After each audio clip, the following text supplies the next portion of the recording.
Good evening, everyone. My name is Elizabeth Ojeda Jimenez, President of the Board.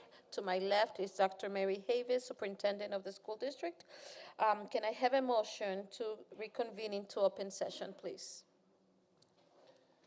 Palace, I'll motion. Second. Drent, at 7 o'clock. Roll call, aye or nay. Jimenez. Aye. Steinfeld, aye. Drenth. Aye. J. Gonzalez, absent with notice. Butler, absent with notice. W. Gonzalez. Aye. Palace. Aye. Motion carried. Can we have a roll call to establish quorum, please? Board members, please respond with here or present. Jimenez. Here. Steinfeld, here. W. Gonzalez. Here. Drenth. Here. Palace. Here. Thank you. Can we please stand for the pledge? I pledge allegiance to the flag of the United States of America and to the republic for which it stands, one nation, under God, indivisible, with liberty and justice for all. Superintendent's report. Good evening, everyone. We have a few presentations for our superintendent's report, and we are going to kick off with our school spotlight. We have Freedom Middle School being spotlighted tonight, so we want to welcome up Principal Enrique Ojeda and Assistant Principal Brian Conant.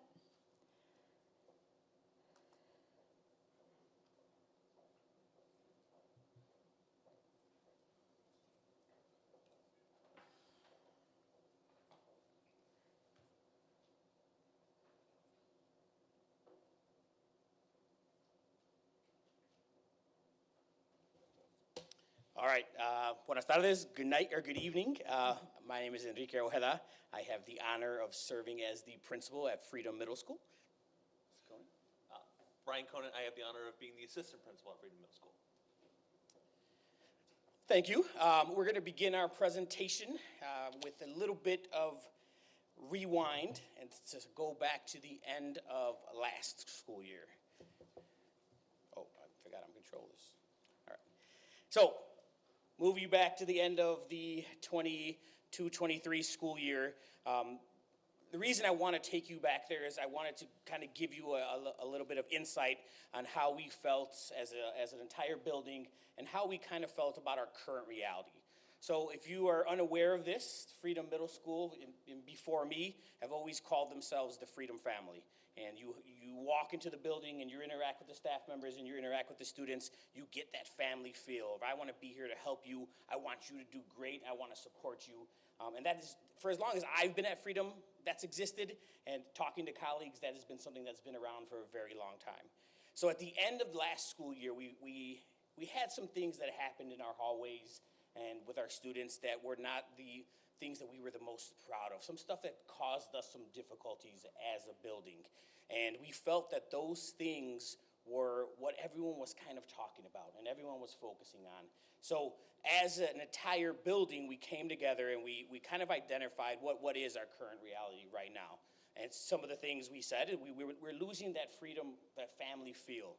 We are concerned with where our students are academically. We're not growing as much as we would like, and we're worried about that. We're worried about our students, and we want to work on the culture of our building, and that is both students and adults. We want to bring back celebrating things. We want to focus on great things that our students and our teachers are doing, and how do we do that? So at the very end of the school year, the day after the last day, we sent out an invitation to every staff member in our building, and we said, come back one more day, even though today was your last day. Come back one more day, give us a couple more hours, brainstorm with us on how we can make Freedom the place we want it to be. So the day after the last day, we had 27 staff members and teachers show up at Freedom who volunteered their time. They gave us feedback. We had discussions. We talked about scenarios of what this new year can look like. And they gave us ideas. How do we improve school culture? How do we improve our building so our students can grow to what we want them to be? So that was a very extensive conversation. We actually knew at the time that Mr. Conant was going to be serving as the assistant principal this school year, so he was part of that conversation, and it was very, very productive. So we took staff ideas and we wanted to make sure they understood that the changes we were going to make this year was going to come from them because they're going to be doing the hard work. So over the summer, we took a look at our SIP stuff, as many other schools stated. We had some time for a SIP retreat. We took a look at our math SIP goal, our tree diagram. We revisited some of the things, made some adjustments, which we will do this year again, this summer again, taking a look at our measures and our targets and where we want to be. We created a progress to SIP chart, so we were able to track, again, our current reality, how we were scoring both fall, winter, spring, and then eventually are we meeting our goal. We did the same thing for ELA, and then the same thing with our progress to our SIP goal chart that we've created. In both ELA and math, we are setting goals, or measures rather, that are focusing on achievement, because we know where we want our students to get, but we are also focusing on growth. We want our students to grow and to celebrate those growths and celebrate those wins. And then as the third part of our SIP goal is SEL. Kind of connects straight to the idea of culture. We want our students to feel comfortable when they're coming into the building. Because we've said this to many of our students. If you're coming in and you don't feel safe and you don't feel like this is a place that's welcoming you, learning and growing is probably the last thing on your list. So we came together and we decided upon some goals for this school year. These are the goals that we've been working on since students returned this year. We have 4 goals. The first goal, I want to go back to the first slide. Our theme for this year is to focus on the positive. Wanted to spend a lot of time highlighting the things that our students were doing well. Enrique talked about how we ended last year talking about all the things that maybe hadn't gone so well and really fixating on some things that we didn't feel great about. This year we decided we wanted to focus on what did go well. So a part of our plan was to focus on the positive. 3 other goals that we set. We wanted to improve the culture of our Excel so that students could have a sense of community and belonging in these spaces. Excel is the first place where students gather in the beginning of the day. It's a great opportunity to provide a space where students feel like they're welcomed. If we have a Freedom family, we want Excel to be their home. So we really wanted that space to be welcoming to students. We also wanted to make sure we grew a school-wide culture that celebrates and encourages reading for academic growth and pleasure. We know that if students read for pleasure, it not only improves their reading, but it improves their social and emotional well-being. It gives them an outlet. It can provide them with so many other benefits in addition to those academic pieces. And we also wanted to make sure we were limiting disruptions to instructional time. And there were all kinds of different places where we saw students not in class, or even when they were in class, not engaged in learning that needed to happen there. So these were the goals. I want to talk a little bit about how these goals are going. When it comes to focusing on the positive, we've implemented some things that we think help bring out the positive things that are happening at Freedom Middle School. We have a Student of the Month program that we pick some students at each level, and in our exploratories, we choose those students and we send home a narrative to parents about why these students were chosen. We have a bulletin board right outside Mr. Ojeda's office where everybody can come and see and celebrate these students who exemplify best of our Freedom family. We have started a newsletter to faculty that we send out every Friday that highlights some of the things that happened in the last week that we feel are very positive, so that they have talking points and they know kind of what is happening around the school. We've been promoting new clubs, and we've had some excellent new clubs. Enrique visited the K-pop club a couple of weeks ago, just celebrating the ways that students are having chances to interact with one another, and then celebrating our sports programs as well, and the great opportunities that students have in those programs. We have focused on the Excel, creating a sense of belonging and the community belonging by making some changes to Excel. Last year, an Excel was 1 teacher for all the students in that Excel, perhaps a couple of Excels doubled up. We decided this year that every Excel should have 2 teachers in that space. And that gives those teachers a chance to collaborate, work together, give each other feedback. But it also gives, and this is your slide? Did I go on your slide? Like chance to do that. We give that back to Roy. Get going. You took one of my slides already. That's all right. We had it planned out, I swear. And just to continue what he's saying, that space of the Excel, we talked about Freedom Family. Every family has a home. Your Excel is your home. But what happens during that Excel time? Last year, at the end of the year, teachers asked for a little bit more structure on what the expectations were during that Excel. So we set that up. We want to make sure we are seeing team building activities, relationship building activities, SEL type conversations, having more talks about the second step lessons. Again, having the students feel like this is where I'm coming in the morning, I'm checking in, I feel safe, and this is a great start to my day. Just to give you a little insight into last year, our students would come in the day, they would come in without their IDs, they would report to Excel, and then they would be sent to the office to get an ID. Yes, we wanted them to get an ID. Yes, we had to get that done. But is there a better way to do it so they're not just being stopped at the door and sent back? So a lot of that stuff is happening in the Excel where we're getting them a temporary ID, and then we're having conversations about, where is your ID? Why didn't you bring it? What can we do so that you are bringing it moving forward? School-wide culture of reading, we've got another one of our goals. One thing that we have implemented that we feel even our students are enjoying is our Patriots Pause for Reading.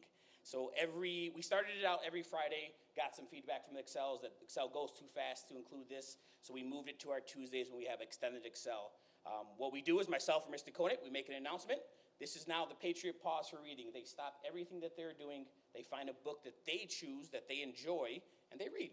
Usually it's only about 5 to 7 minutes, not an extended amount of time, but it allows them to just know that everybody in this building is reading. Students, teachers, everyone is stopping to read. Then reading for pleasure displays. We asked all of our teachers to share the books that they're reading. So they put posters on their bulletin boards, some on their doors, so you can look around, you can see what the teachers that you have, what they are reading for pleasure. And then literacy night, it's nothing new to freedom, but making sure that we are emphasizing it, celebrating it, having games for when students are coming in with their families, activities, opportunities to read. Just again, pushing that reading is fun. And even though you're a super cool 8th grader, reading can still be fun. Yeah. So another goal of ours was to limit disruptions to instructional time, and we've used a lot of different tools to do this. Our new program that we have is eHall Pass, students who want to leave class for any reason, mostly to go to the restroom. We have a program that tracks how long they've been outside of class. And we monitor that data, and we talk about that data, and we make changes to the amount of time that students are allowed to go to the restroom, and have conversations with students and families when we see that number of times really sort of getting into a really concerning number of minutes missed in class. This year we had two of our teachers trained in some de-escalation techniques, and they have operated as train-the-trainer program, so all of our teachers have learned relearn some de-escalation techniques, so that if a student is struggling in class and they are trying to escalate, sometimes the students do this to see if they can get sent to the office or be removed from that space. The teachers have some techniques to kind of de-escalate, bring the temperature down, maybe get the student back into a place where they can re-engage with what's going on. Mr. Ojeda talked about the ID and tardy procedure changes. We've changed it so that students waiting in line at the beginning of the day to get an ID or to check in for being late, they just go straight to their Excel, so they're not missing that time or that opportunity. They're in class and they're doing what they're supposed to be doing. And we've also done some changes and slowly to our discipline procedures, and we've changed our discipline procedures so that we are more concerned about implementing some restorative practices. And the two images on this slide talk about some of the beliefs about restorative practices. When it comes to restorative practices, we're trying to move from a very sort of punitive focus, and when students exhibit behavior, deciding what the punishment is, and instead engaging the student in dialogue about what they can do to fix maybe the harm they've caused in that space. And what I think that does in the long term is that when students are challenged to think about their own behavior, when students are challenged to restore a situation, they develop the skills necessary to kind of think through that behavior the next time and the next time. And over time, they are less disruptive. They have learned to be a part of that community and stay in those spaces. So those are some ways that we've attempted to limit the disruptions to instructional time. We have some data that talks to us about how well this is working. We did a survey in December of all of our students. And this slide shows some responses to the question, how safe do you feel in our school? So big umbrella, how safe do they feel? And you can see that students feel safe overall in the hallways, in the bathrooms, in our classes, and with teachers in the school. Another question, and this is a little more challenging to kind of understand, but we asked students to talk about Do they disagree with some statements about safety? And this is largely about how they treat each other. The data isn't as, is profound, but we do see that students are engaged in kind of wanting to treat each other well. In this last slide, we ask students to talk about how they feel they're being treated by faculty and staff in the building. Again, we see some pretty encouraging data about how they feel they're being treated by teachers, how comfortable their teachers are make them at the school, and then those last couple of bar graphs show that their teachers are relatable and that their teachers are engaged in their learning and their ideas. So we are encouraged by the data that we've received so far, and Enrique is going to talk about some academic data. So all those things that we're putting into place and we're changing, they're awesome, they're great, but how is it affecting our students? So on the screen, we have achievement data for math and reading in MAP. So some of the things that I like to highlight is specifically in math. Math, the students are growing. They're getting to the achievement that we want. There's a decrease. The data shows there's a decrease in the students who are in red or are on the low score from a 24% of our students down to 21. And then to on top of that, in addition, there's an increase in our students who are high and high average. The students who are falling in blue or green have gone from a 23% of our students to a 28. So there is that Desmos curriculum that we are utilizing in all our math classes. They're growing. They're doing what we want them to do. Reading, we don't see as much of a celebration, but there's a consistent amount, specifically in our high and high average, of about 30% of our students being in that range. There is a slight increase in our low students who are in that low program, but just this is kind of like those conversations we're having of an excitement of the curriculum that comes next year for those reading classrooms, and again, helping our students get to where we want them to be. The chart on the screen right now is math, and it is growth data. So it is the percentage of students who are falling in the different growth percentiles. And again, math doing some good things. In the last 3 years, you see that the percentage of students who are 65 percentile or higher is increasing every year. And that's what we want. We want our students to grow. We want them above the 50th percentile so that they are growing more than we anticipate them to, and they are reaching the achievement that we want them to go. So all school, 44% of our students, so almost half, are at the 65 percentile or higher.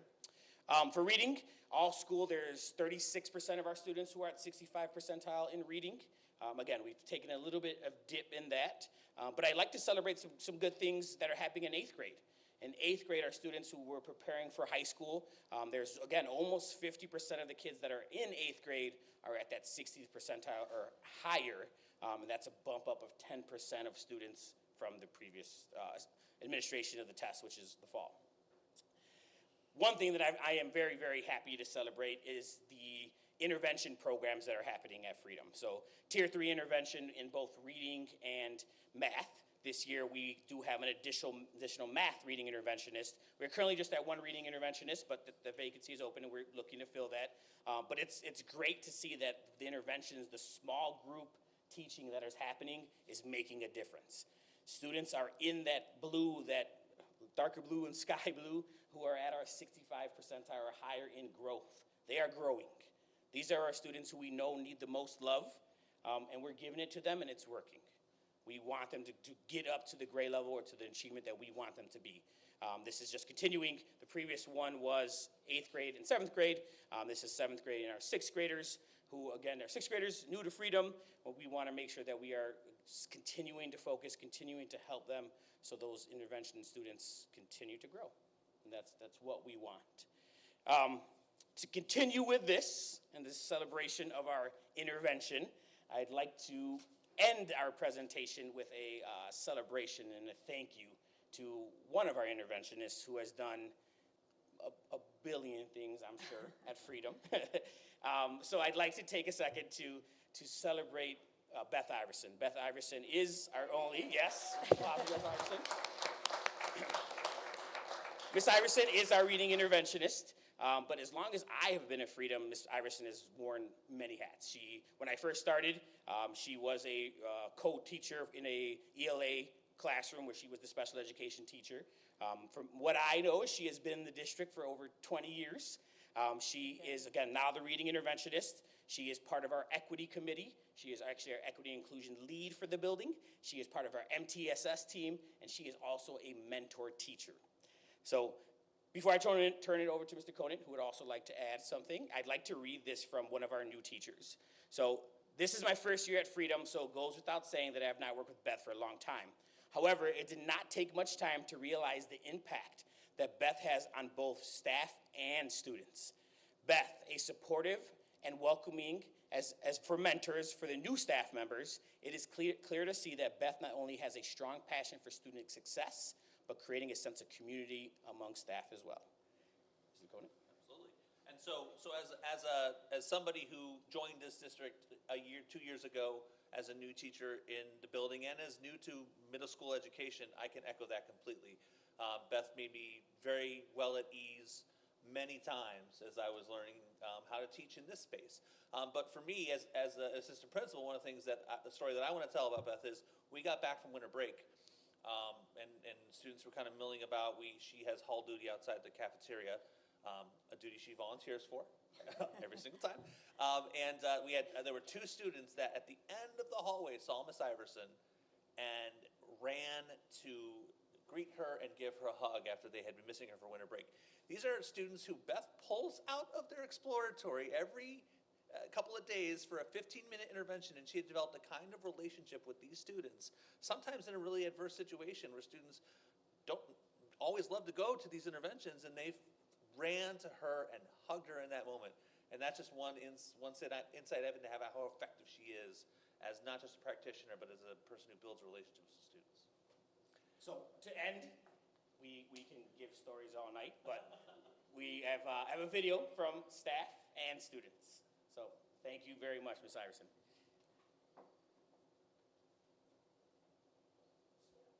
Miss Iverson, she helped me with reading, and she helped me helping me get stuff off my chest and my mind. And she's funny, she's active. She goes outside with me sometimes. If I do good at reading, and she do have a race, she's funny. And yeah, thank you, Miss Iverson. I just wanted to shout out Beth Iverson for being a constant source of inspiration for pretty much the past 20-some years or so. I work with her and see her passion for the diversity within our schools. I love the initiatives that she does for our students each month. She has been so helpful as I transitioned from one district back to Berwyn, and everyone should have a Beth in their life. She is nothing but supportive, nothing but positive, and is just a great asset to have at Freedom. Thanks again. Yeah, so Beth, you have such a great big picture perspective on what really matters, coupled with this attention to detail and nuts and bolts that I really appreciate. And I love that you make yourself available and that you have a great sense of humor that makes me feel more at home at Freedom. Thank you for being you. Why, thank you. Miss Iverson is really fun when we go to Operation Unicorn. And also people. And also it was really fun with you that you came in Operation Unicorn. And also Pam. Yes, beautiful. The Freedom family is lucky to call Beth Iverson a colleague, a mentor, and a friend. Beth puts so much joy and heart into making Freedom Middle School a better place. She has this way of finding that something special within her students and fellow staff members and helps to bring it out for everyone to see. She always has worked hard to make people feel accepted and seen. The many experiences of life have brought us the Beth we know and love. Her years of service to the Berwyn school community have taken on different roles, whether a special education teacher, team leader, co-teacher, reading interventionist, or mentor. She goes above and beyond to fulfill her duties and then some.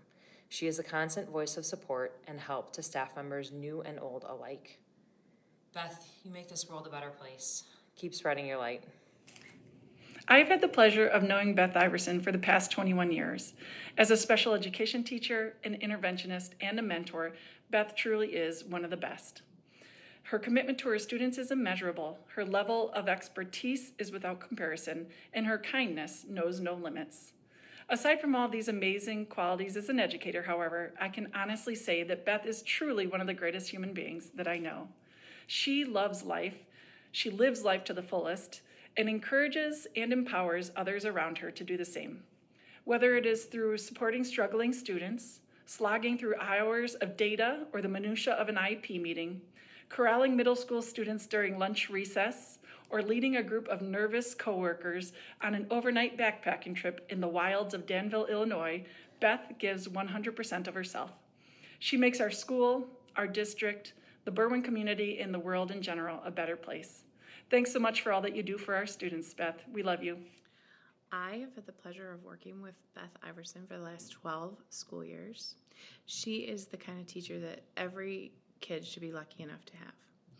She is relentlessly invested in seeing other people succeed, and that doesn't apply just to her students, but also to the staff members here at Freedom who she mentors. She's always able to see the best in people and help them see the best in themselves. The students and staff at Freedom are very lucky to have Beth on their team. Hi, Miss Iverson. We love you for Operation Unicorn. Bye. Hi, we are just so excited that Beth has been nominated because we think she is amazing. She is kind and considerate and thoughtful. She's a great resource for our kids. Students really love her, and staff really appreciates all the hard work that she puts in. I personally appreciate her friendship and think that she's just an amazing person all around. Yes, and Beth brings a different kind of sunshine to our building. She's always so positive, has really good energy. I respect her so much as an educator, but even more as a human. And there's never a dull moment with her. She's just the best. Beth, you are amazing. MTSS would not be the same without you. You are so strong and dedicated not only to school, but also your friendships here at school. You're amazing and we love you, and you deserve this more than anybody. Congratulations. Yay! I'm helping guys with reading. You're the best. We love you. Bye.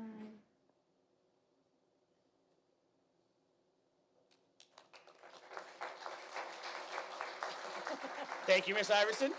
If you could come up, we got some flowers for you. I know you're probably going to hate me for this, but.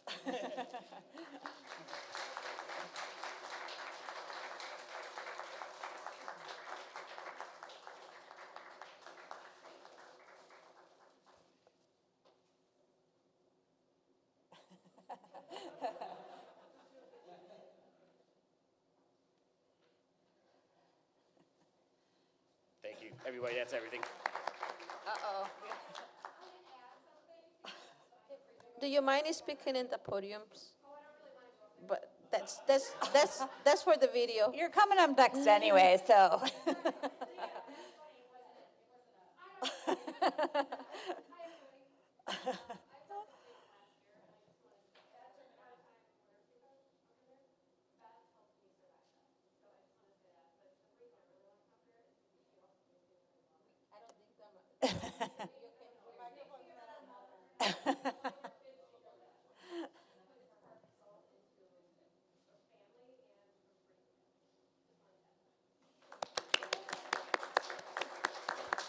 Thank you, Leah.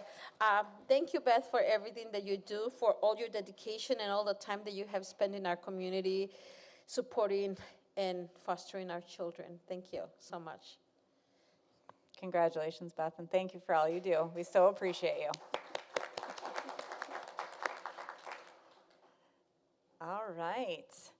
So we're going to call Leah back up. So we have our next presentation is about the literacy adoption that you've been hearing about for several months. So we have Beatrice Maldonado is being joined by Leah O'Donnell and Teresa Delphia, our literacy and biliteracy coordinators. They along with so many of our staff across the district have worked hard on this literacy adoption, and we want to share that story with you tonight. All All right, well, thank you very much. Congratulations, Beth. I work with Beth closely in her role as an MTSS educator. All right, so literacy. We are so excited to share additional information about literacy. As you know, this has been a very long process. I think it took us about a year and a half formally, but even informally, we have been doing research behind the scenes for quite some time. We are very, very proud of every single teacher that participated in the selection process. And, I can't name them all, but all of their names are up here on the screen from every single school. We had representation from everywhere. So these are all of the practicing teachers made up of EL teachers, special education teachers, classroom teachers, dual language teachers, everybody that teaches literacy or has any input in that. Additionally, we have all of our literacy by literacy coaches, all of our coordinators, and our administrative team. Our principals, our assistant principals, our directors, but really the two that I would love to highlight are Leah and Teresa, because their work throughout this process really helped support not only the teachers, but also the administrators and really everybody around. So I know we probably shouldn't, but a round of applause for them because they really do. This is it. Like, their work has really come full circle. And so a lot of it started with professional development that they had started to give not only in the buildings, but to the team of teachers that came together to identify what we wanted to do, right? We were moving from that from that balanced literacy structure where we're doing many lessons, small groups, level reading, those types of things, from that we've been doing for a very long time to structured literacy. And that might sound like, oh, you're just moving from one pedagogical system to another, but no, it really has been a shift. And these ladies and the coaches that are in our buildings have really been leading that charge. So I'll let them tell you a little bit more about that. Or not. This one, whatever you want. This time I'll use the mic. All right, so basically when we talk about the shift between balanced to structured, a lot of the components are the same, but you do it a lot more explicitly, systematically, and diagnostically. And that is a really large shift. And so I just want to once again thanks to our principals and all the things that they're doing in our buildings, because this is something that we're going to use things that we knew from the past, and we're going to move forward doing them just much more deliberately, and it's going to benefit a lot of kids. So to start this process of shifting our thinking, we had to introduce these three very important tools to our committee. And so we introduced the Scarborough's Reading Rope, which really represents how a learner learns to read using those two strands, word recognition and language comprehension. And with that, we also used the Spanish Reading Tapestry that was introduced by Dr. Julia Clodes and Dr. Del Castillo, which really is a representation of the Scarborough's Rope with some additional ideas that help support teaching reading in Spanish, including oracy, having those cross-linguistic transfers, and it also really emphasizes that writing piece. And then the bottom one is our simple view of reading, which really describes this process as a multiplication equation. Word recognition and language comprehension, those are to be multiplied in order to have a skilled reader. And so if you have a really good word recognition student with word recognition, you also have to have that equal amount of language comprehension in order for the students to language comprehension to move into that reading comprehension.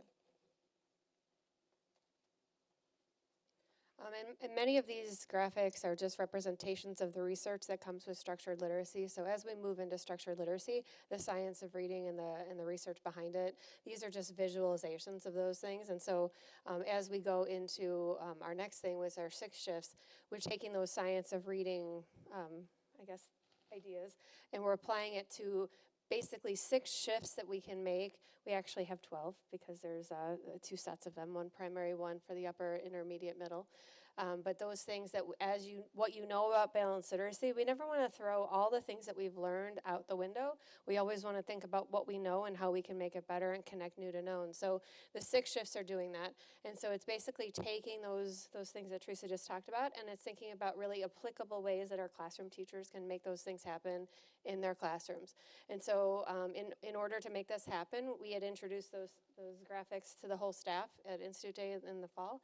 And then now we, every month, have a new shift.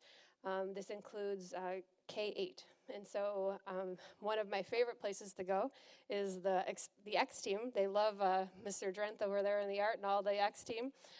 They always have the best conversations about phonics. You would never guess it. But they were all in. All of our staff are all in this shift, in the role that they play, and it is really exciting to see. And I once again want to thank the principals for that. This morning I was flying with the Eagles doing a shift PD, but not only building meetings, but also they do them in PLC work. I've seen it show up in your SIP meetings. I've seen it show up in your SIP plans, the action items, and you just bought in, and your staff have also bought in because of it. So I just want to say thanks again to the leaders over there. And if you're ever interested, a lot of the one sheets and things are listed on our curriculum site, so you can always check those out.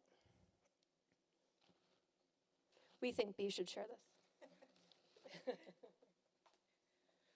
So throughout this process, when our teachers got involved and we finally identified 2 resources that we needed to kind of narrow it down to, our teachers did a lot of research and a lot of work, not only on the science of reading and all of those shifts, but also went on site visits, looked at the resources in action, and then came back in December and dissected the 2 resources to the point of their brains hurt.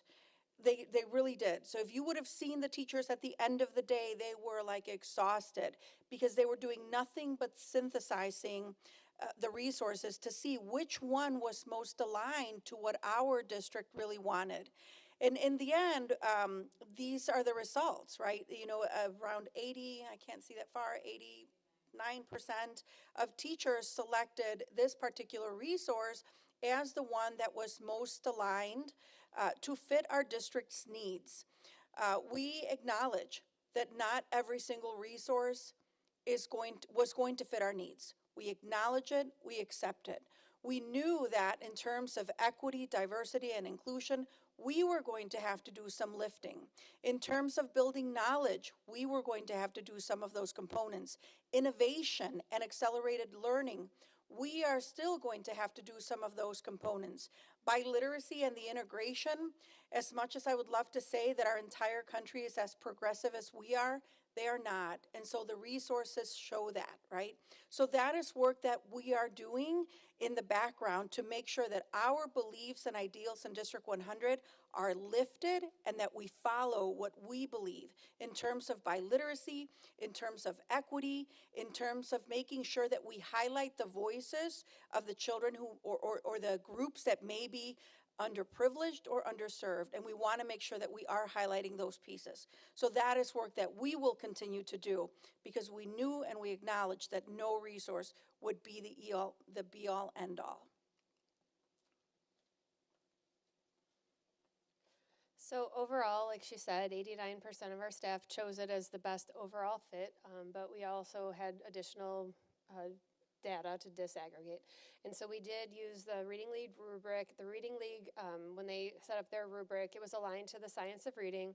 Prior to this, we had used another rubric in the spring when the principals came in and we looked at other resources. We used that rubric that was aligned to the Common Core. So we knew that the ones that we were looking at this fall were also aligned to the Common Core. So this rubric aligned to the science of reading. And the different categories went from red flags to aligned practices. And so we talked a lot about which of these things would be a red flag, which are things that we know wouldn't be the best way to teach a child how to read, and then what would be an aligned practice. And so overall, when we looked at all of the categories on the entire Reading League rubric, Amplify had 41 things that our staff said were aligned to the science of reading. The overall total for HMH was only 23. So off the bat, that also would have told us that this would be the best choice for the overall pick. And when we broke down those votes by the different strands of the rope, we can see that the word recognition strand pretty much was very similar in both of the programs.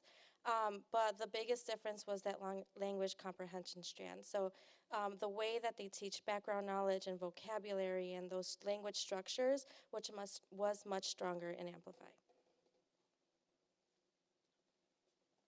And just to go back to that, remember, in order to be a skilled reader, you need both of those strands strong. So that is something to consider. So there are going to be some pedagogy shifts as we go into this new resource. We are not just buying a new resource, we're also going into a Science of Reading aligned structured literacy program that also is a knowledge building program. And so when we do that and we think about the types of things that we as a staff need to think about, it's also the things that make a kid be that skilled reader. The literacy block will change. And so in the current model, we have more of a balanced literacy model where everything, there's a reading block, a writing block, a shared reading block, a read aloud, you name them all. We will be moving into having a literacy block. And in that literacy block, we will have all domains of reading. So reading, writing, speaking, listening, language will all be integrated across that with varying amounts of the day. And that will be from K all the way till 8 in the literacy classrooms. In the primary grades, it's broken into two different strands. So it'll be a phonics-based skill strand and a comprehension-based knowledge strand. And so that is going to be a shift. And so we'll definitely be preparing for that now.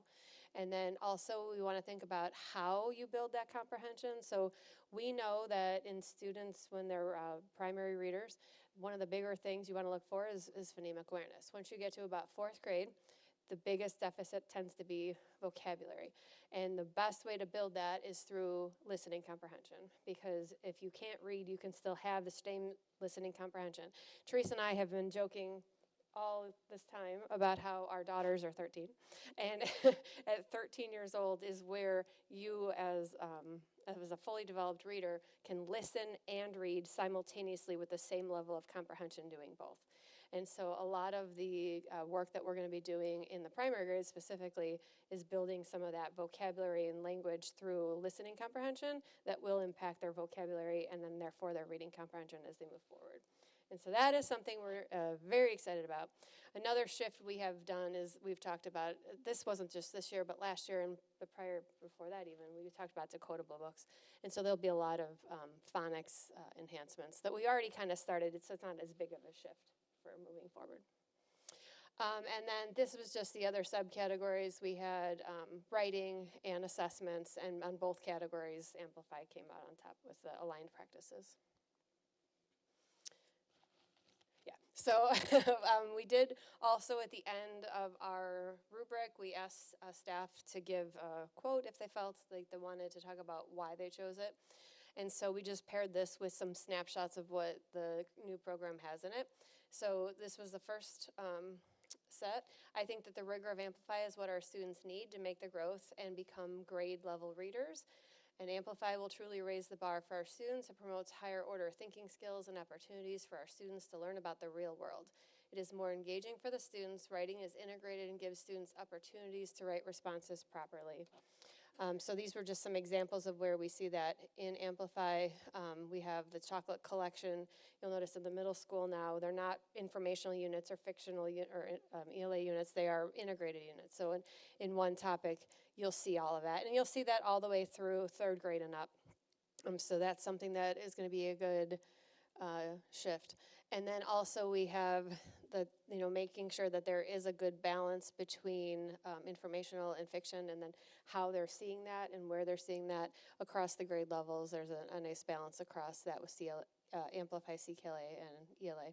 And then also just the idea that reading, writing, and oral language are integrated across will create more opportunities for higher order thinking and opportunities to talk about what they know about text. So it's not just about reading text, it's about analyzing it and having conversations around it.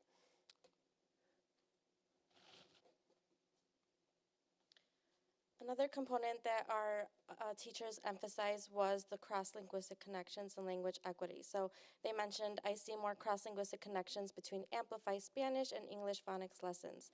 This program also has dictado embedded in the lessons.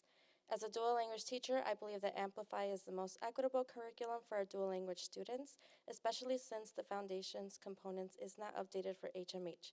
Additionally, the Foundations component of Amplify is systematic and diagnostic. Love the process of introducing dictado.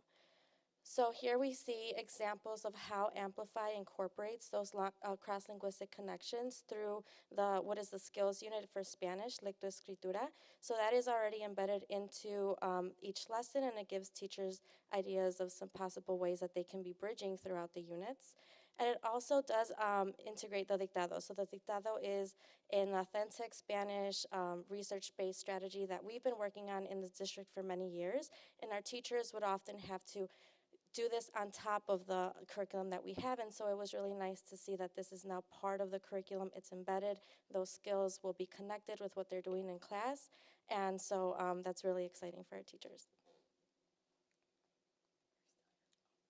The other piece was the language and cultural equity. So our dual language teachers really wanted to make sure that this program had everything that they needed to teach, whatever they needed to teach in Spanish, and it was just as good as the English portion.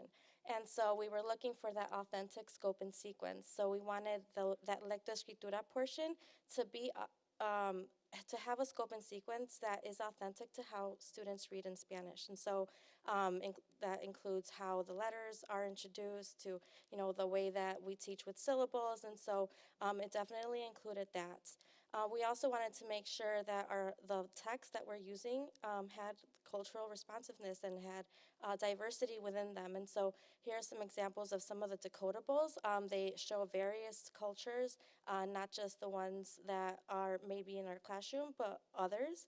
And even in the English side, it incorporates a lot more high interest, relevant texts from various cultures throughout, all the way up to K-8.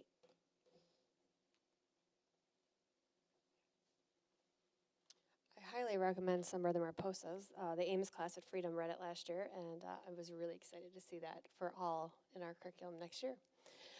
One of our staff quotes is about interdisciplinary content. So after looking at both curriculums, I feel as though Amplify will provide our students with the interdisciplinary content push that we need. It felt more cohesive and connected with a clear scope and sequence to follow that will challenge our students and become stronger, more confident readers.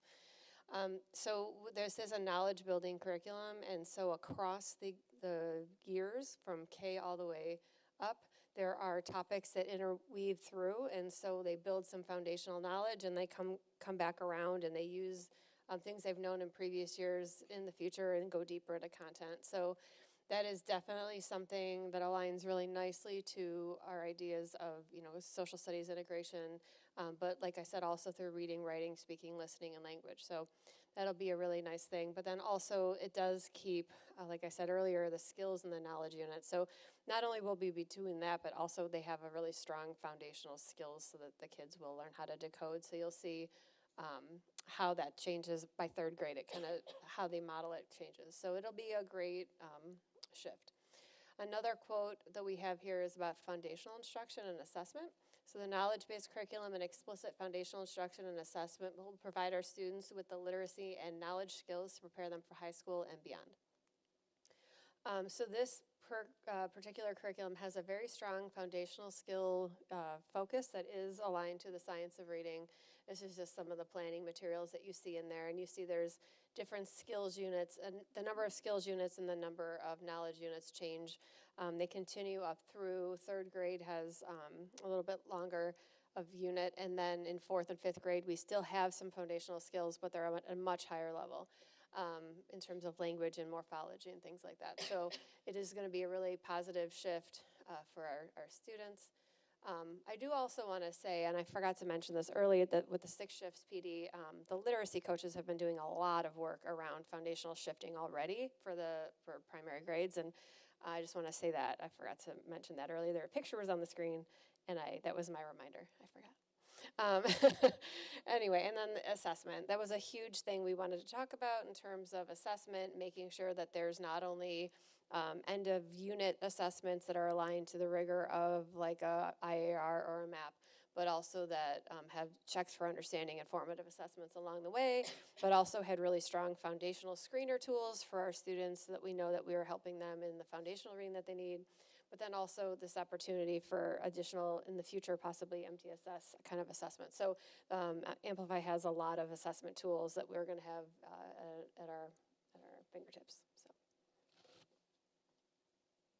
So we knew from the beginning that both of the resources went up to K-8, but they didn't go up to, they stopped at 5th grade for Spanish. So we knew that we had to find a program for our middle schools to use during that Spanish language arts time. And so we followed a similar process. We introduced 2 different programs to our dual language staff and the representatives that were in the committee. And so we ended up going with Galeria. So they voted unanimously that they wanted to use this program. They believed that this program had plenty of spelling or grammar activities, estructura activities. They found that it was culturally relevant and that it was better at integrating grammar and vocabulary within the text than the other resource that we were looking at. And so what this program does is it kind of breaks down the unit into these 4 different sections where they really go deep into reading a text, followed by the second phase, which is where they get introduced to a lot of the language structures and grammar ideas, but always connected back to the text. They also do a really good job in connecting the literature to the culture. And so we'll see in a different slide. I'll just go here now. So they do a really good job. Each unit highlights a different culture of a Latin American country. And so each unit has information about the arts and the music and the texts that come from that part of the world. So they'll be able to read about different cultures and see the different types of life that exist in all these different countries. Here are some examples of the vocabulary and grammar. So there are various ways that our students will be exposed to practicing the different vocabulary that they'll be exposed to within these texts, as well as that grammar activity. And each of those will have students working with the grammar and the vocabulary orally, written, and so we'll really see that oracy pick up, as well as that vocabulary acquisition.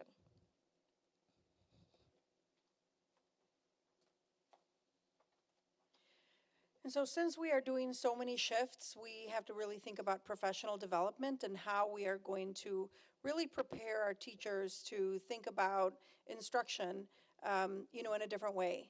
So at our February Institute, we are going to be focusing a lot on the science of reading, and we are going to have a variety of sessions on the science of reading specifically for all staff. In our March Institute, we are specifically focusing on the resource itself and having staff trained on what, the components of the resource are, what is available, and, how to work with the resource.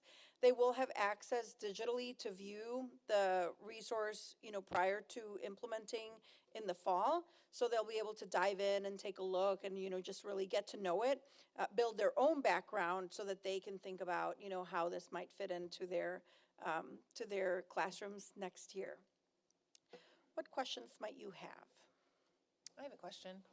You talked about, making sure that, I know us being progressive and maybe not curricula always being written that way, and just, I've wondered about like what structures or have you thought about to put in place or have you in place with regards to if a teacher or group of teachers wants to re-examine or supplement or switch out, let's say, a book or a piece, or how might you make a determination about that, or how to get feedback from the staff on that? Like, have you any structures in place for that? So because we haven't started diving in, that's something Like that we once can you certainly start, revisit as we move along, right? So we'll have to see. I think that whenever you are doing a brand new implementation year 1, you really want to follow that as much as possible, right? As closely as possible so that you can do so with fidelity. As we move along, as we learn more about it, we can certainly, continue to do that. Every building has a literacy coach that works very closely with the 2 ladies here. And, those conversations certainly will come up. I'm sure that we'll have like feedback forms and things of that so that they can tell us what worked, what didn't work, what supports might you need, what, how did this story work out, all of those things. But I don't think that we'll be able to do that until we get to that point. Sure. Thank you for the presentation. I'm really excited to hear that it's amplified, it is authentic and culturally relevant for our students. That I was excited to hear. My question would be, and you just mentioned this brand new implementation. So, and I don't know if so, what no one has tried the program yet. Is that what, that's why it is a new implementation?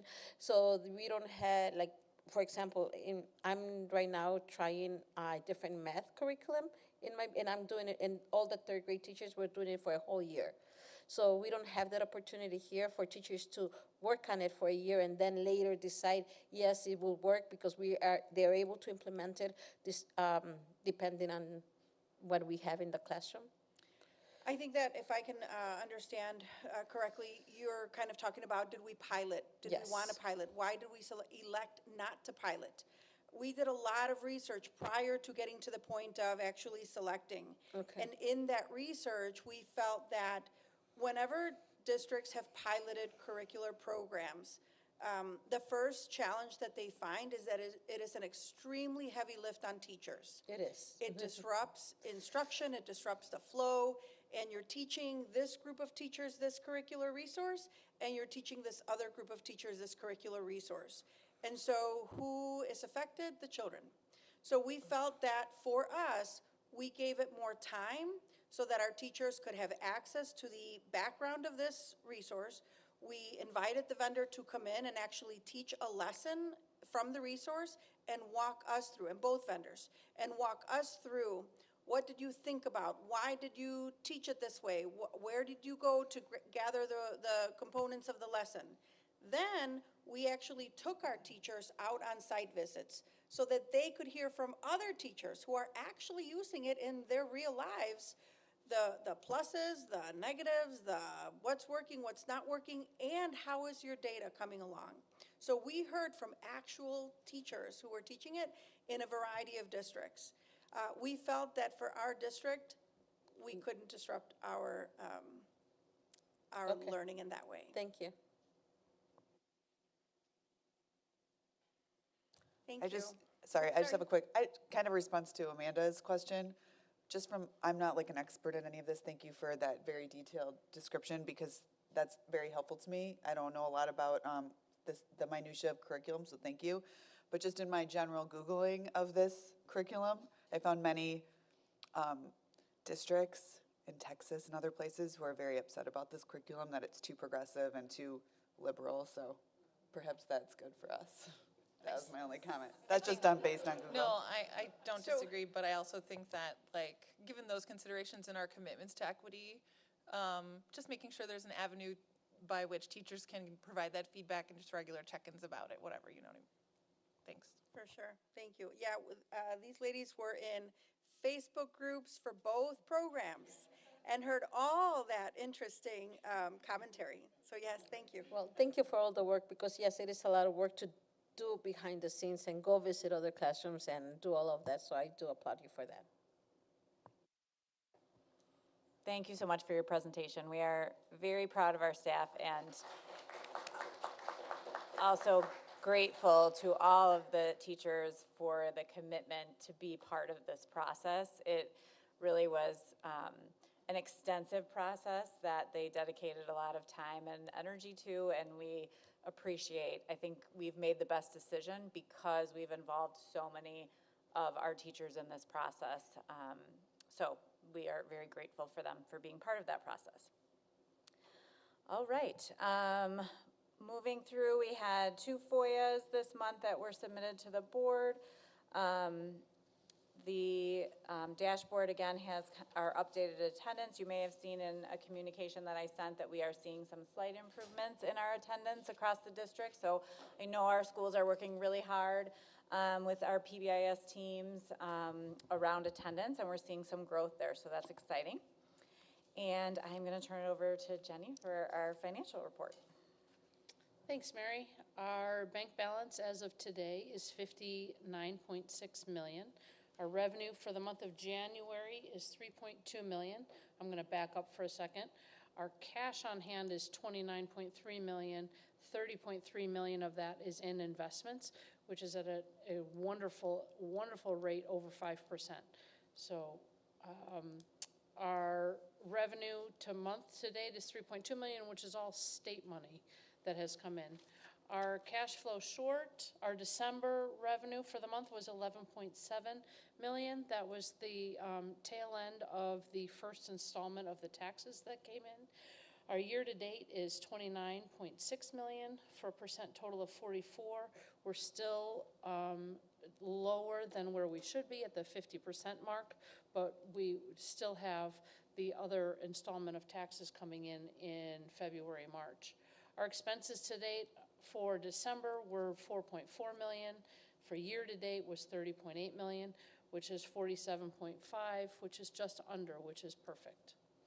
Right where you want it to be. Our grant snapshot. Our grant snapshot, I need to update titles 1, 2, and 4 at the top. We received, and it was approved, our additional allotment for Title 1, 2, and 4.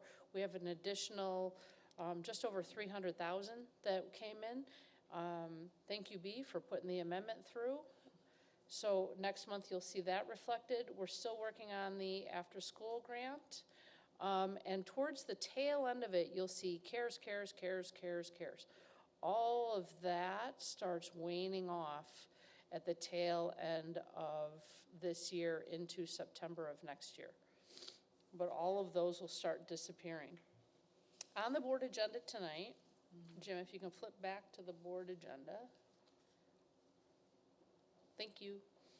Items E and F, I'll call your attention to on the consent agenda. E and F are our architect, led by our architect, was a competitive bid process. E is for the parking lot that will be at Ridgeland. It will have the, with any new structure, you have to have a, I call it a drainage ditch. I forgot what the other word is. Thank you. Retention pond. We have worked with our architect to make sure that this retention pond is underground, so it will be under the parking lot. It won't be a freestanding detention pond.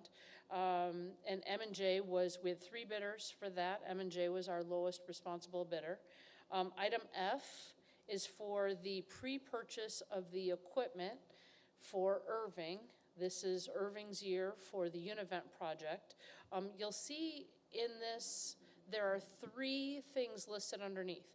There are, and why that is there are 3 different types of equipment that we went to bid for. So each one of those companies, their lowest bid was for that particular equipment, which is why you see 3 different companies underneath there. This project will finish out the rest of the large CARES 3 dollars that we got from the government. And that has to be spent also by September of 24. I have to make sure I get my years right. And I think that's the end of my report. All right, and that also concludes the superintendent's report. Thank you, Mary, and thank you, Jenny. President's report, finance.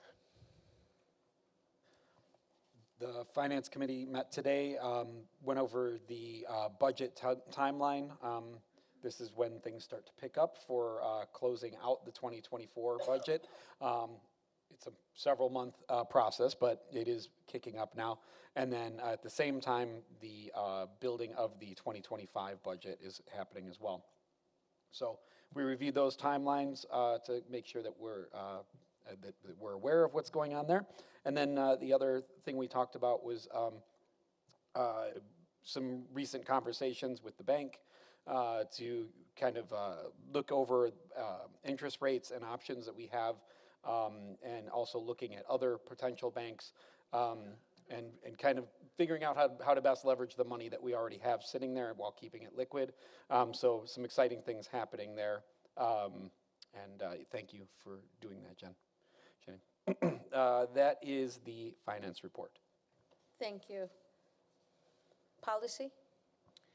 In our policy meeting, we had a number of language changes to some of the policies. We had one specifically around extended child bereavement leave and questions answered around the number of employees in the district. Another one was our agreeing to adopt language as it relates to recommendations from the Library Association, as it is outlined in that policy. Some legal references were changed around students who might want to attend from out of district, and then again, just more like legal references on truancy and things like that. Thank you. We don't have any legislative report correspondence. We had no correspondence this month. Okay, and that concludes the president's report. Do we have any public comments? Individuals appearing before the board are expected to follow the guidelines outlined in Board Policy 230. Okay, we have no one at the podium. So again, consent agenda items may be removed from the consent agenda at the request of any one member. Items not removed may be adopted by general consent without a debate. Removed items may be taken up either immediately after the consent agenda or placed later on the agenda at the discretion of the board. Okay, then can we have a roll call? A motion to approve consent agenda. Thank you. I'll move to approve. Drent, I'll second. Gonzalez, Roll call, aye or nay. W. Gonzalez? Aye. Steinfeld, aye. Palace? Aye. Jimenez? aye. Drenth? Aye. Motion carried. Thank you. Okay, so can we have a motion to, thank you, well, I guess, public comments? Okay, no public comments. Any comments Last from the chance, board? public comments. No comments from the board. Okay, now can I have a motion to adjourn? Open session, please. I'll motion. Palace, I'll second. Gonzalez, thank you. At 8:06. Roll call, aye or nay. Jimenez? Aye. Steinfeld, aye. W. Gonzalez? Aye. Drenth? Aye. Palace? Aye. Motion carried. Thank you. Thank you for being here on a cold night.